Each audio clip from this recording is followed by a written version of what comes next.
પથ્થર પ્રતિમા નથી બની શકતો જો શિલ્પીના હાથના ટાંકણા એના પર નથી પડતા તો.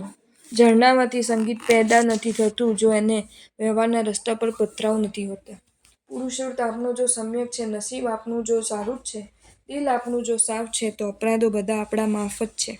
જે સાંભળી શકતો નથી એ જો પોતાની જાતને સંભાળી શકતો નથી તો જે આપી શકતો નથી એ પ્રકૃતિ તરફથી કાંઈ પામી શકતો નથી.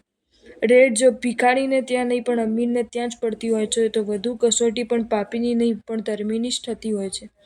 જન્મ અને મરણ એ જો કુદરતના હાથમાં છે તો જીવન એ વ્યક્તિના પોતાના હાથમાં છે. કઈ રીતે જીવન જીવવું એ વ્યક્તિ નક્કી કરી શકે છે. સજ્જન ના પાડનારો જો સદ્ગુણોથી વંચિત રહી જાય છે તો દુર્જનને હા પાડનારો દુર્ગુણોથી ઘેરાઈ જાય છે. જો તમને આ વિડીયો ગમ્યો હોય તો આ વિડીયોને લાઈક કરો અને મારી ચેનલ જૈન ફેક્ટ્સ એન્ડ સ્ટોરીઝને સબસ્ક્રાઈબ કરો. ધન્યવાદ.